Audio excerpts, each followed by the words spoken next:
I wasn't able to kind of make decisions and stand by them. I had a really deep sense of sort of imposter syndrome. My confidence sort of plummeted. I was kind of questioning myself, things that I was doing. Because the moment I was like, no, I'm not going on payroll, I need to invoice. They were like, oh, and let's add, I had my child at 16. So I was more like, no, I can't do that. They're like, child, why is everything wrong with you? You're holding a baby and holding an invoice. And I spent the money on the offices, and we were getting it all kitted out, and we had a launch and everything, and literally within 4 weeks the turnover plummeted. And I kept thinking next month it'll be better, and started ploughing in money to keep the business going, to keep the staff on. I didn't really have that much money. I had my savings, but I don't come from a family of privilege.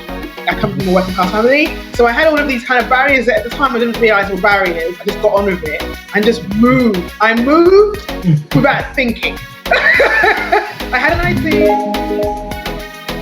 Hello and welcome back to another episode of She's the Boss Female Entrepreneur Stories, where I interview phenomenal women on their entrepreneurial journeys who share the highs, the lows, the challenges that they have faced on this thing we call entrepreneurship. If you haven't already done so, please make sure you click that subscribe button and make sure that you like and follow if you're listening on Spotify. And make sure that you follow us on social media at She's the Boss INTL. Today, I am joined by Toks Coyle, the founder of Toks Adebanjo Virtual Assistant. Toks, thank you for joining me today. Oh, thanks for having me, Daniela. So tell us about your business. When did you start it and what kind of led you on that path? Okay, so my virtual assistant business, it's my first ever business, pretty much my only business actually. Mm-hmm. So, and I started it kind of maybe coming up to 4 years-ish, towards the end of 2016 basically. Mm-hmm. So I suppose what sparked it off was basically because I've got a background working in admin, and I've also studied it as well. So I went back to, like, when I moved, because I used to live in London basically, and when I moved up to Edinburgh to be with my then boyfriend, now husband, and like my parents like kind of encouraged me to go back to college as well, like as a mature student. So I thought I'll do that whilst I'm up there. So I studied HND admin and IT. I did that for 2 years at college, and yeah, I did quite well at that, getting top grades and everything. And yeah, basically when I finished anyway, you know, the done thing pretty much is to get a job, you know, like your typical 9-to-5 employed job. So that I was applying for them and stuff and looking for them and that.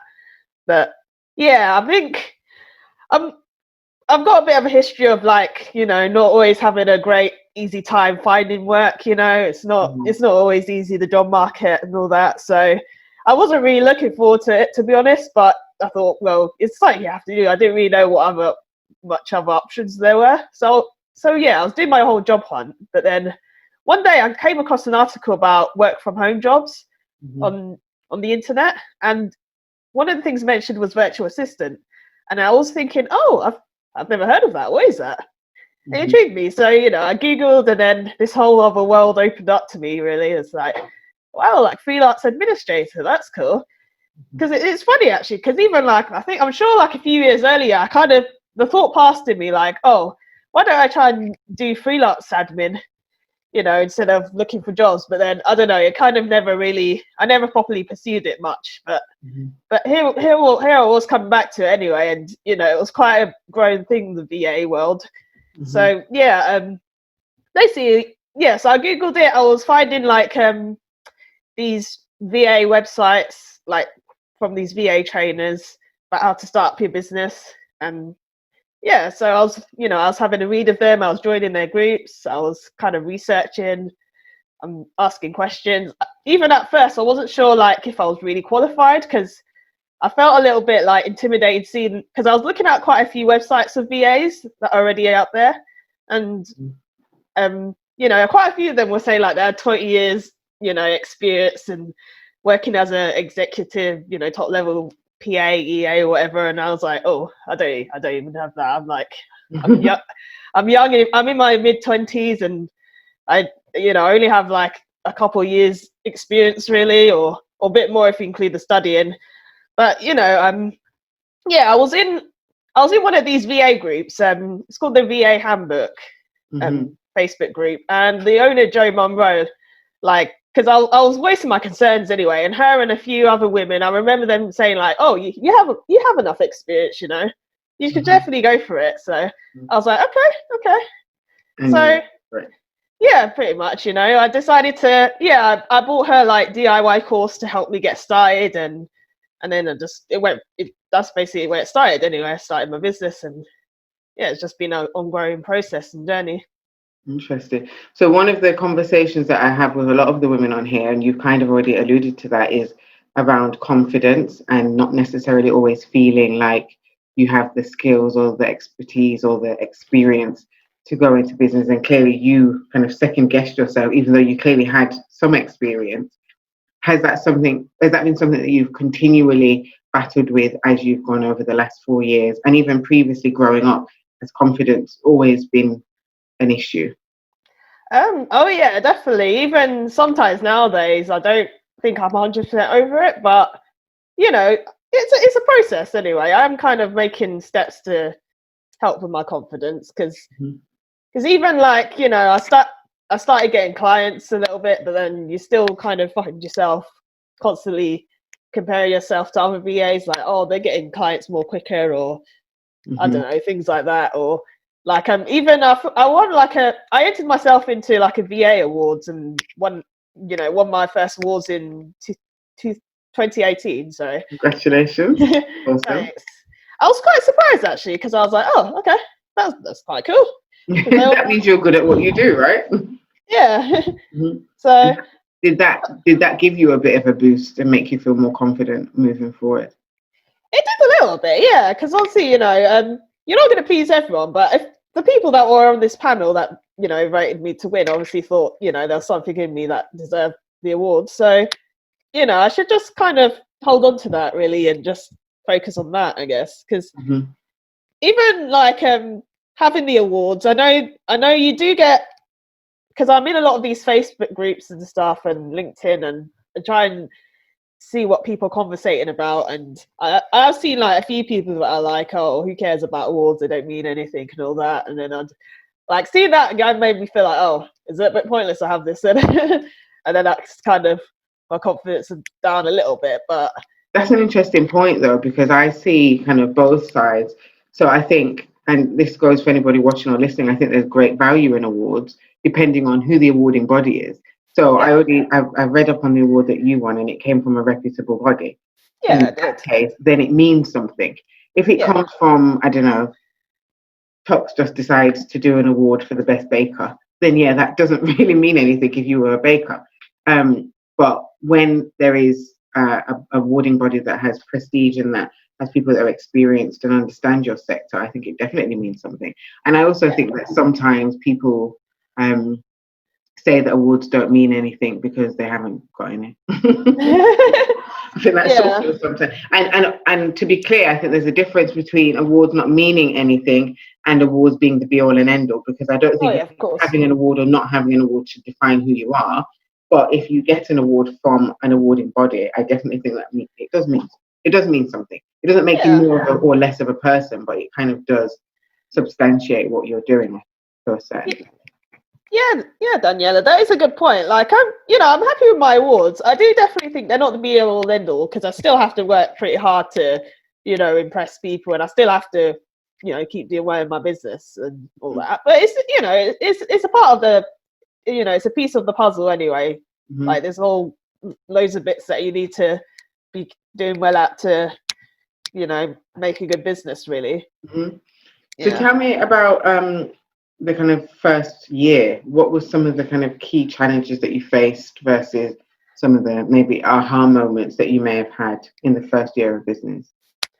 Okay, so the first year was interesting. So, I mean, I never made a lot of money, but that's not a huge surprise, to be honest, because I know I was just starting. I didn't really have experience in running a business. So it was like you know, well, I'm always learning, but the first year is like the biggest learning curve, I suppose. And after that, you're just building a foundation to build upon. But yeah, the first year, you know, it was kind of just learning all the stuff about how to set up a business and all that. And because I did like the Prince's Trust Enterprise course to get started. That was quite fun. That was a good experience. And I also did some other stuff like because up in Scotland, like we have this thing called Business Gateway, which is like a government funded, government run program of like classes and stuff and resources to help you start up your business.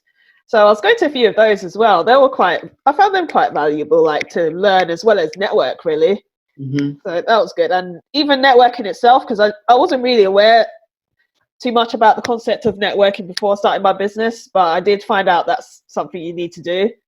So yeah, I started going to a lot of networking events as well. So like go to ones like kind of in Edinburgh mostly, up where I live. And how did you find those? Because I personally always talk about the fact that I'm not a huge fan of networking events specifically, because I can be a little bit socially awkward. How have you found them, and how have you kind of navigated that space? That's funny, because I actually consider myself quite socially awkward as well. Although maybe I can be quite good at masking it though, depending on my mood and that. But yeah, I found the networking events okay. You know, it's not, because I understand when people are a bit shy and anxious about it, especially if they've not done it before. But then you kind of think, well, most other people out here maybe are in the same boat as well. You know, they kind of come in on their own as well to meet people and all that. So it's just relax and just feel like you're just talking to a normal person and all that, you know. And yeah, and you know, the networking events would be valuable anyway. Like there were, in the first year I was going to quite a lot. I did, maybe after a couple of years I kind of really cut down the amount I was going to, because you do start to see which ones are more valuable than others, and because they do take up a lot of your time, you don't want to be going to all of them. So and especially when you get more work as well. So yeah, but yeah, definitely they're a good foundation, and you know, it got me to learn about the people in the local area and stuff, and I have gotten a few clients and referrals off it as well. So yeah, I mean, I don't rely on it.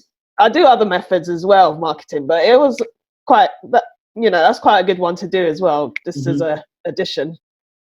So you said you don't rely on it, you do other things. What other kind of things do you do to market your business and also to be competitive in a space that is quite heavily, I suppose, populated? Yeah, of course. Yeah, so I guess linking with the events, I do, you know, everyone that I meet at events, you know how you tend to exchange business cards and all that.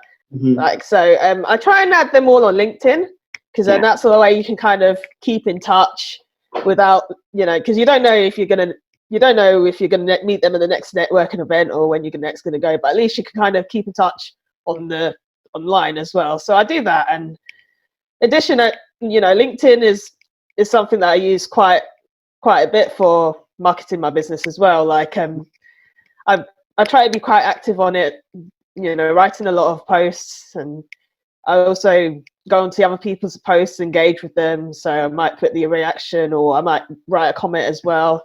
And, you know, I'll add people as well. You know, I'll go through the suggestions, or I search particular kind of people that I think are my target clients, you know, and I'll add them. And I think that's quite a good way as well to grow your network and then try and get clients through that. Like I don't pitch them through DMs though. That's not my style. But what I more do is like I said, I'll write a lot of content and post it like as regularly as I can anyway. Not necessarily every day, but you know, whenever I feel like I got something useful to say anyway. So I love that you said that you don't slide in people's DMs. It's not your style. I hate when people do that, when they add me on LinkedIn. And within 10 seconds, it's, hey, are you interested in Bitcoin? No, I'm not. Leave me alone. Do you want to start a business? I already have one. Thank you. So you moved from London to Scotland. Yeah. That's a huge change. And I think going from, I suppose, the world of work or study to starting your own business is also a huge change.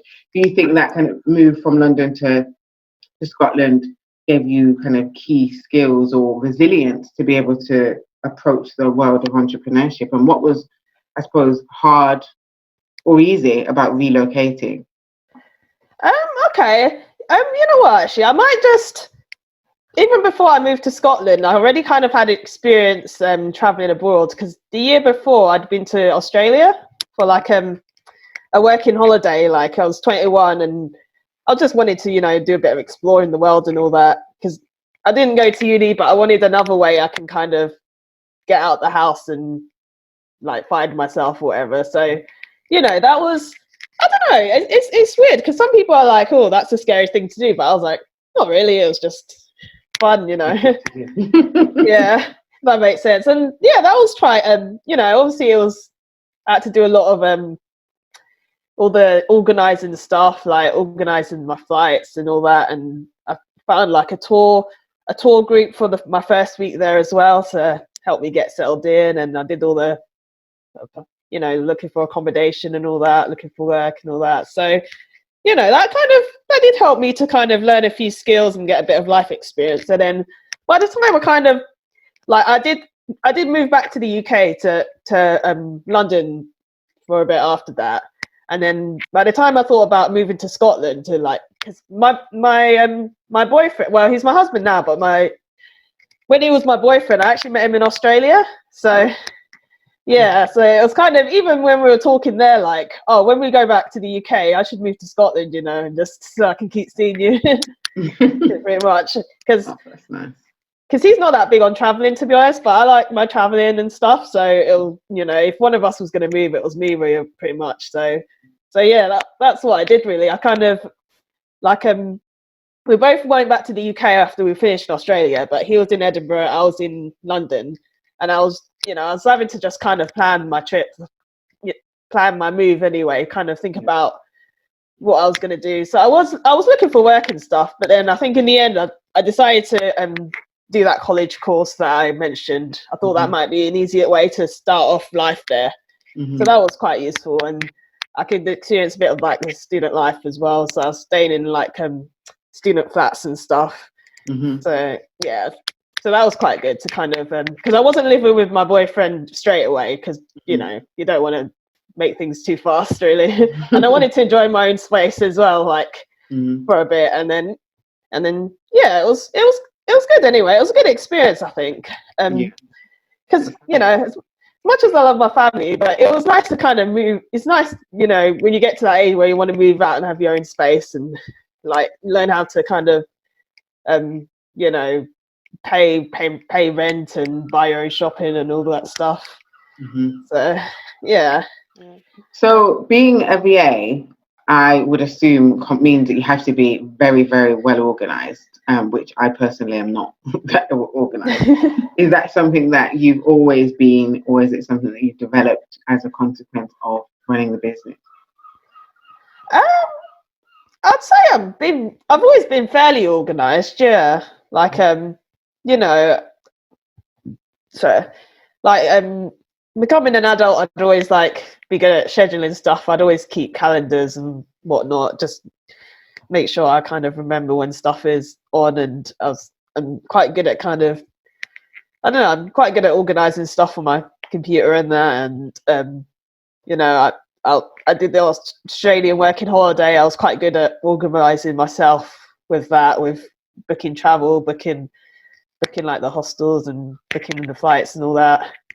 So yeah, I suppose it's something that comes fairly naturally to me, and it's nice to help people with that, especially if they're not so good with it themselves, I think. Is that something that you can remember doing as a child? Because, for example, for me, when I consider kind of my entrepreneurial journey, I would say it started quite young, because I very clearly remember doing things such as cutting people's hair to get paid for it, washing cars to get paid, and doing stuff like that. Can you kind of pinpoint any point in your childhood where you say, actually, looking back, it was clear that I was going to do something in the kind of organising sphere? I don't know about organising specifically, but I suppose maybe the things that I used to do as a kid that are kind of related was because I remember when I was about 14, 15, I used to have this hobby of making websites. So like it wasn't WordPress, it was some other platforms that were around at the time, because this was like 14 years ago. You could probably work out my age from that, but yeah. So yeah, it was just kind of, I just got into this hobby of like, you know, making website. At first it was like the tacky websites where you put all the glittery gifs about and all that. But then I kind of discovered the bit, you know, the more sophisticated ones where you know, you learn how to make like tables and make kind of we call them like layouts or blends. So it's basically like a graphic where you take a few pictures of a celebrity, usually from the same photo shoot, and kind of blend them together in either Photoshop or PaintShop Pro, and then you put all like filters or brushes and stuff like that, make this nice fancy graphic. I used to like doing that actually. So yeah, I just did that. It was kind of, I just did websites based on that really, and yeah, it was a bit of a trend because I've seen other people do it and stuff as well, and yeah, it was quite fun. And I never really made money off it. The only bit of money I made, I guess, was I do remember putting like Google ads on it, and then I made like £100 from it one time. I was like, oh, that's so cool. But I think I had to put the account under my dad's name because you had to be over 18 to do it, and I was only 15. So yeah. So going back to, I suppose, 4 years ago then, how did you feel when you got your first paying client? What was that experience like? And how did you learn to price? Because this is something that a lot of people that I speak to kind of struggle with. Like, how do I price my services or my products? Yeah. Okay. Well, so the first question was about how I felt. How you felt when you got your first paying client, and then the second question is kind of how did you know how to even charge for the first? Okay. Well, it depends what counts as my first. I guess like maybe a couple of months after I started my business, my dad actually was my first client pretty much. Like he gave me like a kind of a little task to do really, and I think I'm just trying to remember what it was now. I think it was something like writing to his accountant to get info out of him or something like that. So yeah, that was quite cool. I thought, oh okay, and I suppose it was a good guinea pig as well with the signing contracts and receiving payments and all that. But yeah, I think my first actual kind of client that I didn't know was like maybe 2 or 3 months after actually, because it took a while just because I never really had much of a network, so I had to spend a lot of time building that up, with the networking events and stuff. So yeah, someone I met at one of these events, basically, he called me up and he was like, "Oh, I need your services. I need your help, kind of with this research and all that." So I was like, "Oh, that's so great." So yeah, that was like, obviously that made me quite happy because it was like, oh, okay, I finally get my first client. So yeah, that was good. And I suppose in terms of pricing,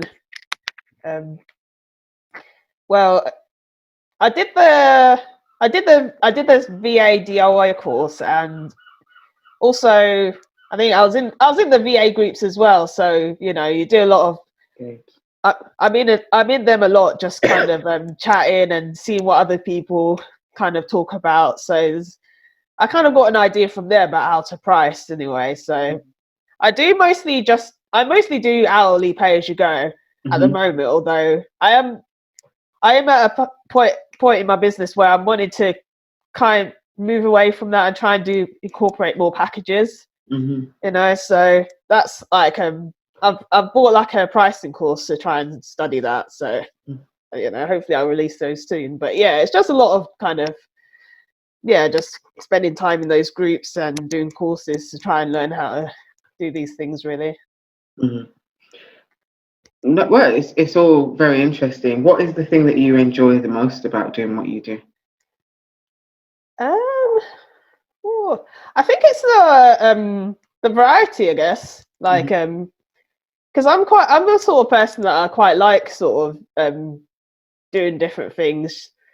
Like, because I know when I was younger, I was really struggling with what industry do I want to work in and stuff. And I'm even now, maybe I'm still drawn to some industries more than others, but I do like getting the chance to work with different sorts of businesses and different sorts of clients and stuff. Because you get a lot of varying experiences. at the same time, and you don't get too bored. And yeah, I think that's a big thing of what I like about it, and I can learn different skills and adaptable skills, things like that. Mm-hmm. So that leads me nicely to the second to last question. If you, if there's people at home watching or listening who think, actually, that sounds like something I would like to do, what 3 pieces of advice would you give to them? Okay, so about VA specifically, or just any Just about business? going into business, Okay, yeah. taking that leap, and particularly for someone who may have been looking for a job for a while and not able to because of the kind of COVID situation. What advice? And then maybe they're thinking now is the time to start a business. What advice would you give? Yeah, well, so first of all, I'd say you need to research, obviously. So Google's your friend. You kind of, especially if you've got a particular business in mind, obviously Google how to do that. Like I was saying earlier, I Googled VAs. I was able to find websites specific to, how to become a VA, things like that. So if you've got an idea of what you like to do, Google that. And even if you've not got an idea, you can kind of, I don't know, even if you Google like business ideas or whatnot, try and find what you want to do, sort of thing. Read business books as well. That things like that can help. And you just got to research, because running your own business is not particularly easily, So if it was, then obviously everyone would do it. So yeah, you just got to kind of weigh up the pros and cons as well of like, should I get an employed job, or should I stay in my employed job, or do I want to take these risks and do a business? Try and weigh up if it will be right for you, as well as kind of find out what business you'd want to do as well, and research into that basically. And you said 3 points, didn't you? Yeah, okay. So the second point I'd say is to make sure, if you can, save some money, because again, running your business isn't easy. It's not easy to get work straight away. Like I said, it took me a few months to get my first client, really, especially if you don't have much of a network.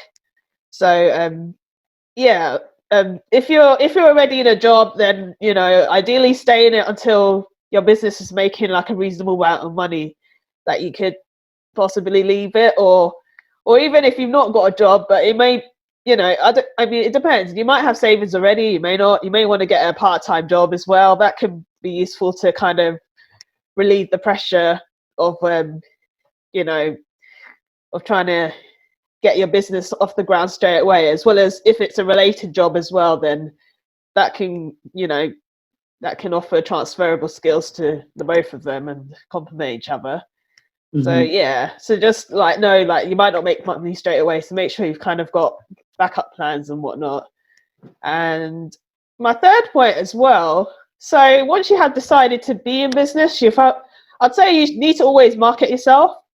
Like, even when you're busy, it's just important to make sure your name is out there, your brand is out there. You're always kind of making connections and whatnot in some form or another, because you don't want to just rely on referrals.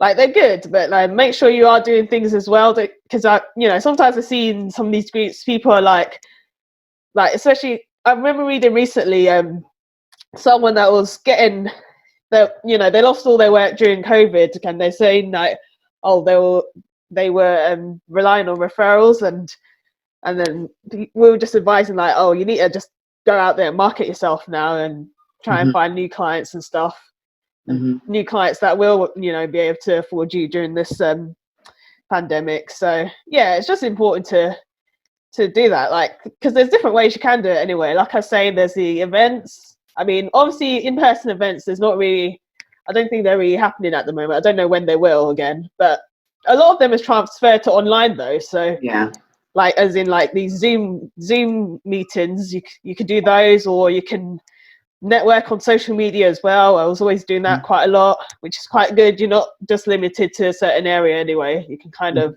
network with people all over the world pretty much. And yeah, there's the various ways you can do email lists. You can do prospecting my emails and ads, and there's loads of different ways. But yeah, just make sure you're always marketing yourself and fit in like time in the week to do that. Yeah. Okay. So She's the Boss recommends the one book that you would like to recommend for the people watching and listening to go out and buy that's had an impact on your business or your life in general. What's that one book that you would recommend? Okay, well, I'd say I read the 4-Hour Work Week by, I'm sure it's Tim Ferriss, actually. Let me double check. Well, I can add that in, don't worry about that bit. Yeah, I'm sure, if I remember correctly, because I read quite a lot anyway. But yeah, I'm sure I read that one last year anyway. But that was a good book. Why was it good? Why did it make an impact? Because it was quite, it helps give you some business tips and mindset tips, especially around like giving you different ideas to increase your income, diversify your income. It talked a bit about outsourcing as well, because it mentioned virtual assistants in there actually, like because the book was originally published in 2007, I'm sure it was. So that was probably one of the very earliest mentions of VA. So I thought it was quite cool for mentioning that as well. So, yeah. Awesome. Thank you so much for sharing. And thank you so much for joining me. If people want to find out more about you, about your business, what platforms can they find you on? Yeah, so as I mentioned, I'm obviously on LinkedIn. So do you need me to say my URLs or you just... Yeah, if you say what names. Yeah. I'm on LinkedIn, so if you type Toks Coyle, you'll find me. But the URL is Toks Adebanjo, like my maiden name. I didn't want to change it. I'm known as both pretty much. And I'm on Twitter as well as TAVA Services. I'm on Facebook as well, the same TAVA Services, and I think it's just those three I use for business pretty much, yeah. So, Awesome. Yeah, you can find me on those as well as my website, obviously. What's your website? Share that too. Yeah, my website is Toks Rocks. I love that. Well, Toks.rocks, yeah. Yeah, there's a new URL I got recently. I thought, that's quite cool. That is very cool. Wonderful. Thank you so much for joining me and wishing you all the success with your future endeavors. And thank you for listening, for watching. And as usual, please make sure that you like, that you share, that you write a comment if there's anything that Toks has shared that has resonated with you. And make sure that you subscribe. And tune in next week, Sunday, 8 p.m. for another She's the Boss Female Entrepreneur story. Thank you. Brilliant. Thank you for having me, Daniela. It's lovely speaking to you. You too.